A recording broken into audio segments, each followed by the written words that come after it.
Next job up, rodding out the radiator. Yes, radiator, we did a flow test on it.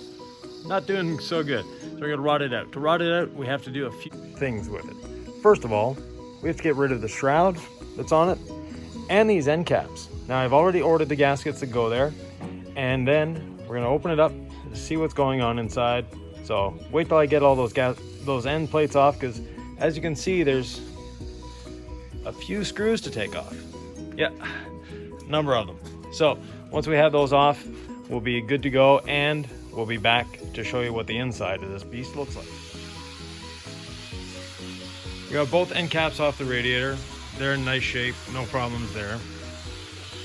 The radiator itself, we're gonna clean up the surface of it, straighten out those bent fins.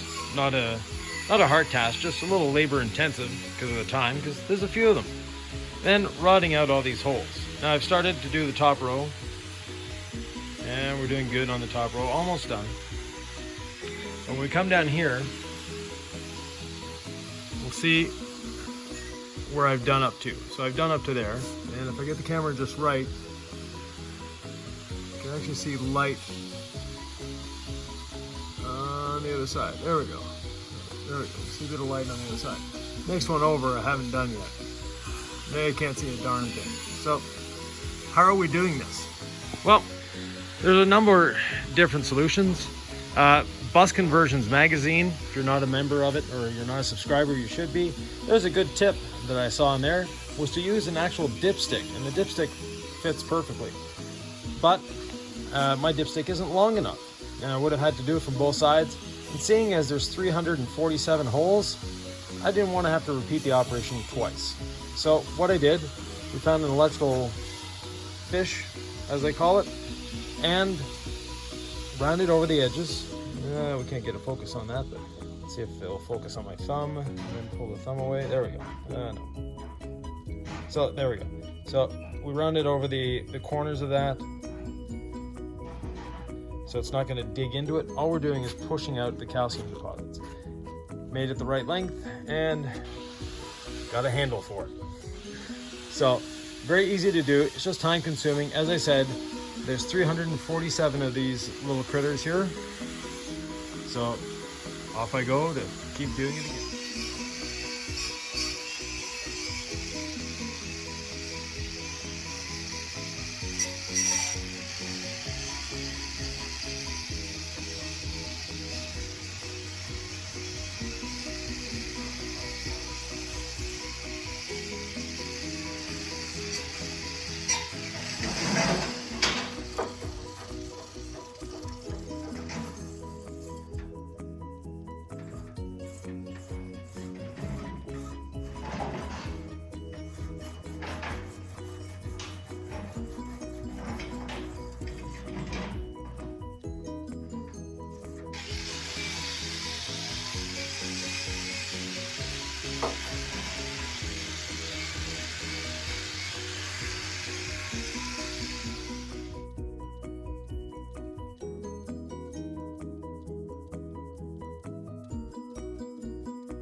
Now we have the whole thing rodded out, and let's see if we can see in there. There we go.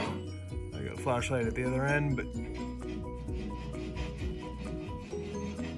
can see how clean they are. About 10% of them were completely stopped up. The other ones had restrictions in them, so even when we don't have the flashlight, we can see down to the other end. Get focus, there we go. On all of them. Next task, cleaning all this up. I'm going to be using a number of very specialized tools. Screwdriver, dental pick, and probably a plastic scraper or something like that, and compressed air. So I'm going to try to hang the phone up so you you can follow along in time lapse.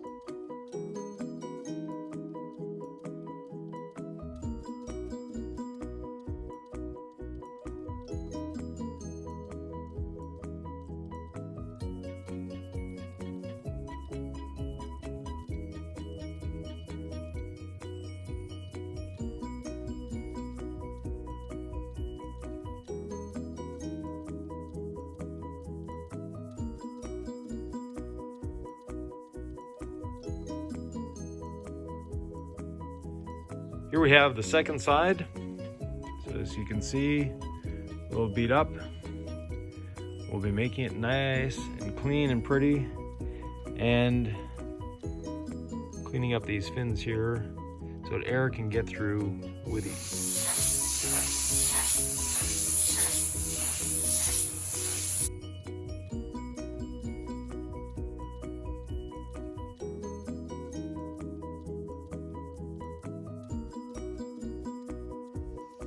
Another way of straightening out the fins is with a radiator rake. Now you can pick these up at auto parts stores, and you just insert and straighten. Now they can't be too bent up to use this, but when you have multiples like this area, and if you can get it in there, there we go. Works great at straightening that out. Here's a bit of a before and after. So this section I haven't touched yet. And here, we've straightened the fins and we've brushed the soft brass brush. The soft brass brush helps remove the numerous layers of paint that, as you can see, are stopping things up. And now we're gonna get nice, good, clean airflow, and we can actually see through to the other side.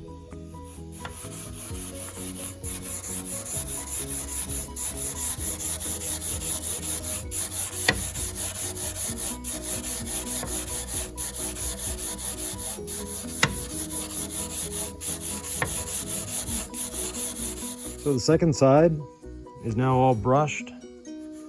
The fins are straightened.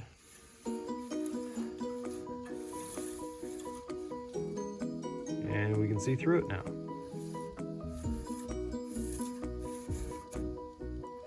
Next, rinse it all out and repaint.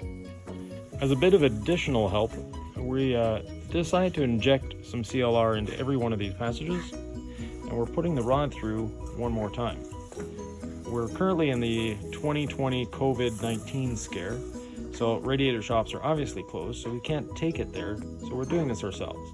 But the CLR is doing a great job in helping clear out the passages even more than they were before. Let's take a look inside a couple of them.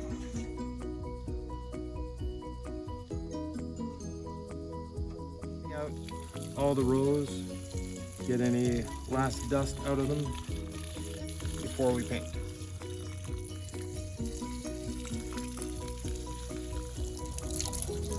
So rinsing the CLR out, we can see what's coming out of it.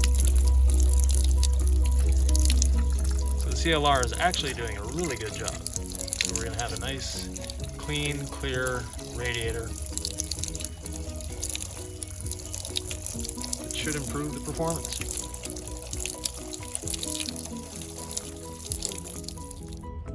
We have the radiator all cleaned up and painted with high heat header paint. It's a very thin paint. It adheres well and it can resist the heat.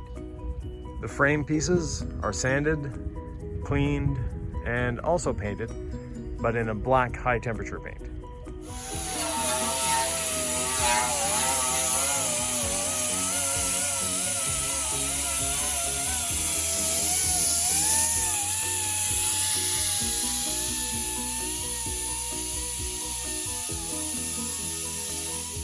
Starting to put it back together. So we have one of the side plates on. We'll install the other side plate, the end tanks, and then bolt it all together. There's over 100 bolts in this, so we'll have our hands full. The radiator now is all assembled and ready to go back in the bus. We won't be putting it back in the bus for a couple days. We still have a bit of work on the bus. Let me show you that. So as you can see, the engine is in pieces. We're We're currently painting the cradle and the engine block and waiting on a few parts to put that back together. But in the meantime, the radiator is ready to go back in. All in all, not a difficult job to do. Takes a bit of patience, takes a bit of time, about 10 to 12 hours. Didn't count exactly. Had to remove all the bolts along here. So they're all taken out, and we replaced them with new bolts with nylon locking nuts. Just simpler, easier, cleaner. A lot of them were rusted, a lot of them broke off. The tanks were cleaned, they were painted. The end caps were cleaned and painted as well. The core was the longest part of it. Before even taking the radiator apart, we set it down like this. We put a radiator cleaning solution in it and let it sit for a couple days, then rinsed it out completely. Then we took it apart and started doing the rodding out. After we rodded it, we put some CLR in it, into each hole, rodded it again a second time with that, rinsed it out, and as you saw in the video, a lot of stuff came out of there. So now it's ready to go back in. We're confident that it's gonna do the job. As far as the gasket itself, they don't, or I couldn't find anywhere the appropriate gasket or one pre-made, so I made my own. And that was a relatively simple task. We used a Felpro 3007, and it's a roll, was long enough. I cut my own gaskets. Was as I say, a relatively easy, simple job. So there you have it.